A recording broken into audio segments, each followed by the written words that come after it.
Donkey Kong Country, often called one of the greatest platformers in the golden age of the genre, and proof that Rare actually made good games at a time. The 1994 title was the second highest selling Super Nintendo game of all time, behind Super Mario World, which I would argue is the best platformer of all time, but let's focus on the simians because it's easy to see why the first Donkey Kong Country made gamers go bananas. Yes, I did go with that one. With groundbreaking graphics, co-op platforming goodness, and much more, people often refer to it as one of the greatest games on perhaps the greatest system of all time. But others call it overrated, underwhelming, and a game simply known for its awesome graphics and sound rather than gameplay. Which of these categories do I think this game falls in?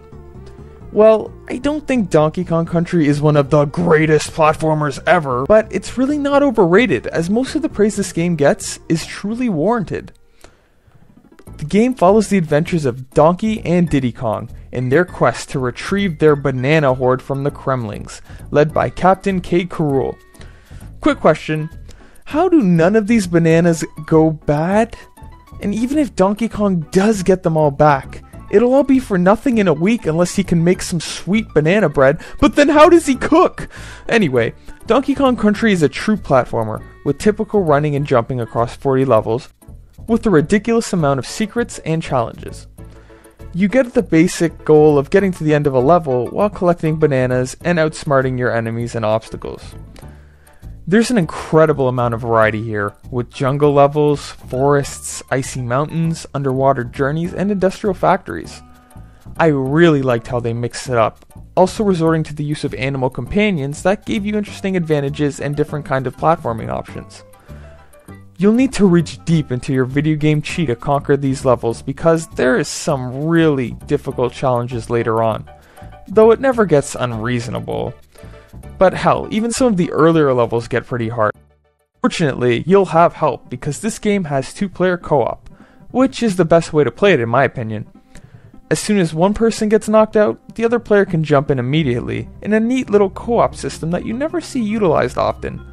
Probably because one guy is playing and then the other guy is texting or reading or doing something else stupid when they have to jump in and they die immediately.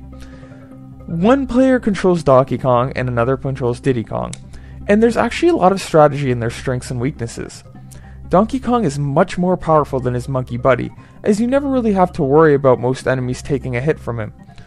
However, he's much slower than Diddy Kong, whose acrobatics make him much more fun to play with in the platforming sections. Although most prefer Diddy, myself included, there are many areas where Donkey Kong is a lot more useful, particularly when there are enemies in tricky places that only he can take out.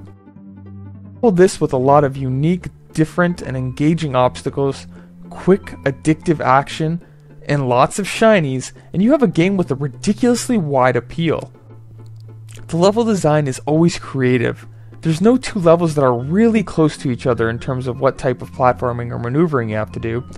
There's always a different theme, or a different type of obstacle you have to overcome, and you can tell that the designers had a lot of fun with them, particularly in the areas when you don't even touch the ground, and a tiny misstep means instant death.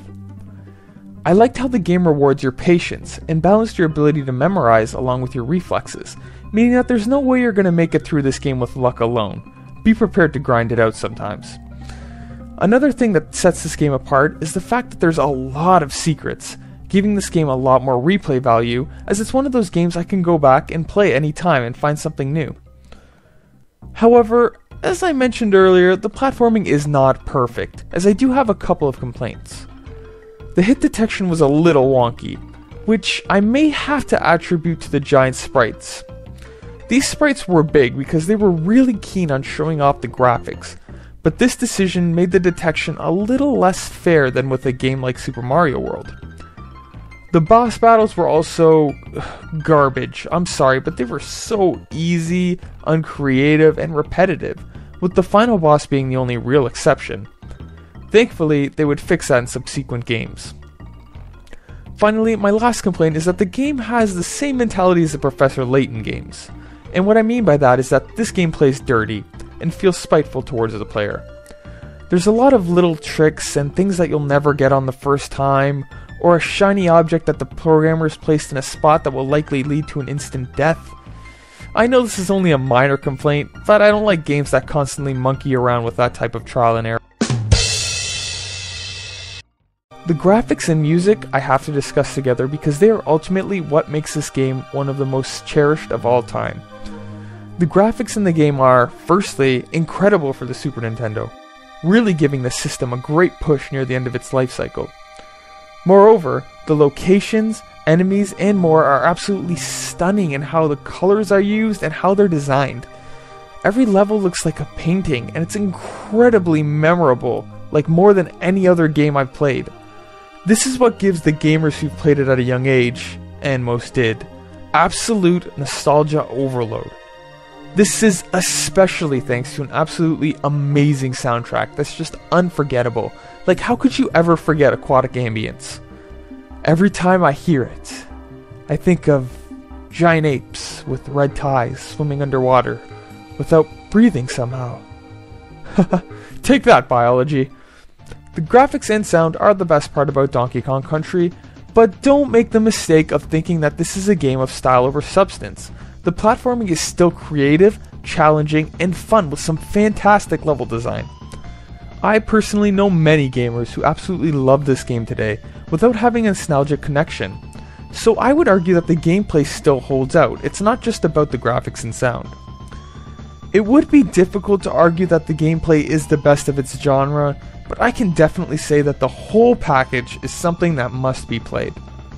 So, if you haven't played it already, new gamer or old, experienced or not, everybody should take a visit to Donkey Kong Country. Thanks for watching.